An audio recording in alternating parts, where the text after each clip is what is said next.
Hi everyone, it's Dave 1986 here and welcome to my next review. So the bike that you see in front of you, which is the 2000 Team Movie Star Suzuki RGV500, as ridden by Kenny Roberts Jr. It's made by ALTAYA or IXO, whichever one you want to call it. It's a 1:12 scale, which makes it approximately 15 centimeters long or 5.9 inches. Now I'll be reviewing this against my usual scoring system, which is against 5 categories, each category holding a score of up to 5 points, which means a model can score a maximum of 25. Now the 5 categories are model desirability, the box packaging quality, build quality, overall look, and value for money.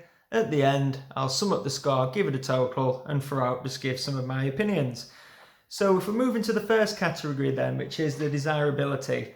Now how I'm going to cover this, as usual, is just to split it up between the rider, the model, the season of the model, and the motorcycle, just to give an holistic view of the desirability of this model.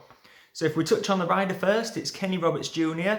He's the son of the legendary Kenny Roberts. He won one world title, the 500cc championship in 2000. He joins his father as the only father-son duo to have won the 500cc world championships. And Roberts was also inducted into the FIA MotoGP Hall of Fame in 2017, running his first race in 1993 in the 250cc championship at the United States Grand Prix, and he retired after the 2007 season. Kenny made 185 starts with 8 wins, 22 podiums, 10 pole positions and 9 fastest laps. After his championship winning year in 2000, Kenny struggled to hit the same heights again, massing no further wins and only 5 podiums from 2001 to 2007, achieving a championship best of 6 in that period on board the KR211V. Now this particular model is from the 2000 season. The pilots for that season were Kenny Roberts Jr. and Nobuatsu Aoki. Kenny produced a consistent season, winning the 500cc championship with 258 points, which was 49 ahead of class newcomer Valentino Rossi. Kenny's season consisted of 9 podiums, including 4 wins with only 1 DNF. So really, when you sort of look at the whole season, it was his consistency that won in the championship. Nobuatsu finished 10th in the championship with a season best finish of 4th place, and he totaled 116 points. It was the first non-Honda 500cc championship win since Kevin Swantz in 1993. Ironically, it was on an older version of this same Suzuki RGV500. So let's move into the motorcycle then. It raced from 1986 until 2001. It first raced in 86 and achieved its first victory with rider Kevin Swantz at the Japanese Grand Prix in 1998. The machine won its first 500cc World Championship in 1993. When Kevin Swantz outscored Wayne Rainey and Mick Doohan to win the title. The Suzuki was traditionally slower than its opposition, as both the Yamaha and Honda were much faster in a straight line. To counter this, the RGV would generally be set up to perform well in braking zones and in the corners, allowing the Suzuki to slipstream the machines in front. This style of riding was famously quoted by Swantz, stating that he would see God, then brake. Honda machinery was dominant over the next 6 seasons until Kenny Roberts Jr. clinched his one and only title in 2000. Up to this point, this is the last 500cc World Championship that Suzuki have won. That includes MotoGP as well. So the last championship that they won was since 2000. Overall, from 1986 till 2001, the RGV500 won 37 races, made up of 25 for Swantz, 8 for Roberts Jr., 2 for Daryl Beattie, 1 for Alex Barros and 1 for Sete Gibernau. So the overall desirability then, in my eyes, any championship winning machine is by default more desirable and collectible. I do believe the most desirable RGV500 though, by some distance, is the 1993 machine ridden by Kevin Swantz, with the mini champs version now going for in excess of £300. Unless this 2000 machine holds a close place in your heart, maybe fond childhood memories for example, I would score it an overall desirability of 3 out of 5. Let's move on to the next category then, which is the box packaging score. Now these ALTAYA IXO models are come in very basic packaging, as you can see in front. Very no frills, but I suppose you'd expect no less for the price point that they're coming in at.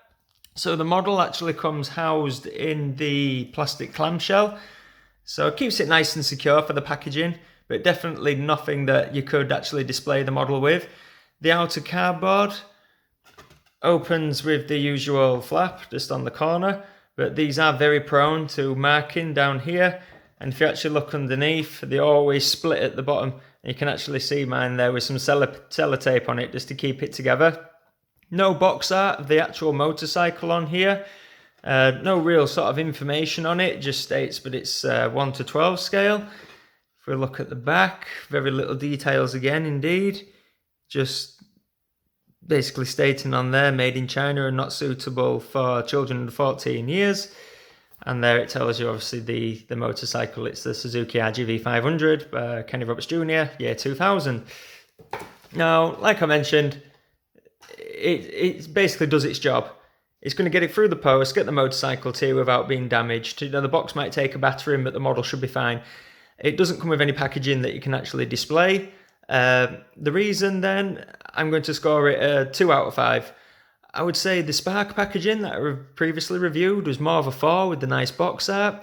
The Mini Champs Classic series with the nice presentation boxes, I'd go more 5 out of 5 with those. Although it is a cheaper model, which when it comes into value for money, the model should come into its own there. That in terms of the packaging, 2 out of 5. Now let's start looking at the actual bike itself then, with the build quality category. Now, it is a cheaper model, but I must admit I'm still surprised at how good it actually is. And especially from a distance, it looks fantastic. You know, you can even see here on the camera that it still looks a great looking bike, even though the price point is much lower than some of the competitors in the same collectible market. One of the things that I'd point out first for build quality is there isn't as many die-cast parts on here. It is made from a combination of resin and die-cast parts, but it definitely hasn't got as many on here. Now, if you look at the frame, I'd be able to get a bit closer there for you. It's not actually die-cast like on some of the models. It's more of a plastic material. So if we're looking at the build quality of that, then definitely not as high. It has a workable stand at the back, the working paddock stand. It doesn't have any removable fairings like some of the old Mini Champs bikes, but I suppose even they don't anymore. But overall build quality, like I say, it is quite solid. It does feel quite solid.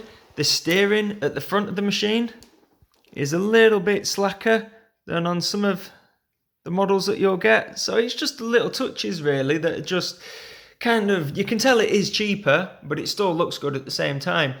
Now when it actually comes to weighing the machine, which I've done on a previous review, I've got some scales here that are in grams. So if we just set these, transfer the motorcycle across, and it weighs in 195 grams. Now just as a comparison, the 2010 Mini Champ Jorge Lorenzo is 270 grams. The last review that I did, which was the Spark 2016 Valentino Rossi, that was 236. So it is a little bit lighter, which does reflect less die-cast parts in there. But like I say, it doesn't detract from the fact that when it's actually in your collection, it's still a fantastic looking bike. If we have a quick look around it, it does look really nice. The camera does wash out the colours a little bit and actually makes the blue look a little bit darker. Obviously, I'm only using my phone here, so it's not the best quality, but the bike, as you can see, still looks great. Overall build quality, I'm going to go with a 3 out of 5. The most important category, in my opinion, next then, just the overall look. Does it actually look good? Is it going to look good in your collection? Now, I've already said that the bike is a nice looking bike, but it has definitely got some faults, which I'll point out during this section. So if we just sort of pan around the bike, and I'll point out a few things on here which I do think could have been improved. But again, as I've mentioned, you've got to look at this from a realistic point of view with the cheaper price. Before we start, it is good scale when I put it next to the other bikes in my collection. It is 1 to 12 scale, but it actually is true to that. Some bikes from some makes are sometimes a little bit smaller or a little bit bigger than they should be, and it does stand out like a sore thumb when you do actually display them against your other machines. And another thing to point out on here as well is that the wiring, the tubing, of which there isn't as much of it on some models, but you can just see some there coming off the front. It's a little bit bigger on this model, which is just a little bit out of scale. I pointed this out in my Spark review with the Valentino Rossi bike, and that had much smaller wiring, which when scaled up would just be that bit more realistic. While we're here at the front wheel, point out a few things that I've noticed. That the colours are just a little bit more solid on here. There just isn't as many details as what there is on a few of the other bikes that I've seen before. Not individually sort of pointed out on the painting, as in the rear sets here, without getting focus there. You can see on the clutch where your foot goes, everything's just the one colour. So there's nothing like pointed out in any different details. It's just all that sort of aluminium silvery colour. Same as the frame, so it just kind of washes everything out a little bit. It could do with just a few more details on there, a bit more realistic looking. None of the nuts and bolts are sort of painted out there, so it just all looks a little bit more toyish than what you'd class sort of a high-end collectible. Same as the rear swing arm as well. Just sort of the colour, maybe just a little bit false looking, which also then moves into the chain. Chain's a lot thinner. If I just go on this side view here, it's not really sort of 3D, it's almost flat, as you can see there. So it's not like a proper chain. It looks okay in the 2D form when you're looking at it from the sideways, but when you're actually on top of the chain, it is very thin. Good looking exhaust though. They've kind of got no weathering effect on there or anything. It's just very shiny, but that is one of the metal parts on the bike. Now, I doubt we'll pick this up on the camera, but the decals also aren't in the same league as some of the other competitors. Again, I'm going to keep saying it, but I'm linking that to the price point. You can't really expect too much more at this, but you can almost see the transfer around the decal, like the clear sort of translucent plastic that they come on and being laid on the bike. It just doesn't look as good. If we keep on moving around though, something that I have noticed that is good is there's not a seam at all on the rear tyre. I know the light's a bit poor, but very slight if there is a seam on there, so that's really good. Again, as we move around, just sort of lacking in just the detail. If we look at the rear brake disc there, the caliper, there's actually no wires coming off the caliper at the back, which there would be in real life. It's quite a big seam there on the rear swing arm, just in the middle that you can see. And basically it's just sort of lacking in the little touches that turn one of these collectibles from your lower end to the high end. I do think it is better than a sum of its parts. It's got quite a lot of faults, as we just pointed out quickly there, but I do think, when you look at it just from a little bit of a distance, it looks great. Certainly when you get up close and you start nitpicking, but there are a few faults on this. But like I say, overall, I do think it's a really good looking machine. If we just have a quick look over the front of the bike, there's the little crack there, just under where the yoke, on top of the yoke. But it is okay in there. Like I say, there's just nothing to sort of blow you away. The paintwork doesn't pop out. It's not sort of quality on there compared to what some of the collectibles are. But overall, it is a good looking model. You can't buy one of these ALTAYA IXO ones sort of thinking it's going to be the same quality as some of the competitors, but for the price point, they are great. Overall, I'm going to give the overall look at this model a 2.5 out of 5. Now moving into this piece's strongest category, the value for money. Now, ALTAYA IXO, they are pointing at a different end of the market. So the quality, like I mentioned, does run alongside that, but they are a really, really good price. I paid about £25, including the postage, for this bike, and I've seen them on different retailers and eBay for about £20 to £40.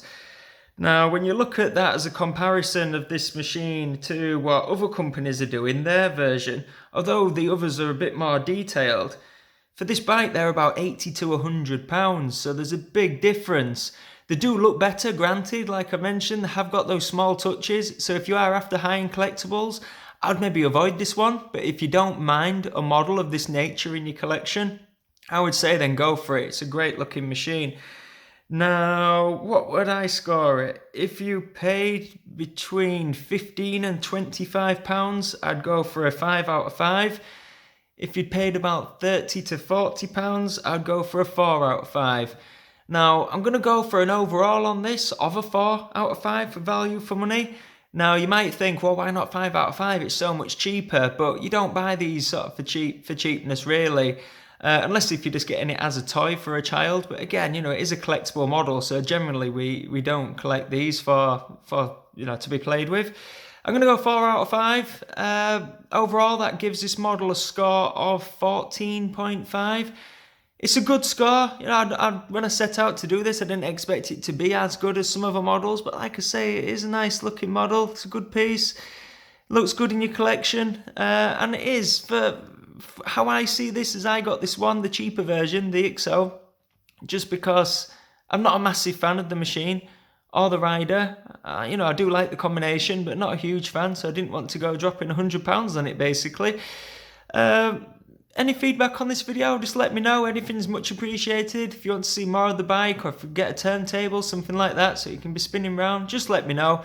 But in a nutshell, that's another review done. 14.5. Thanks very much.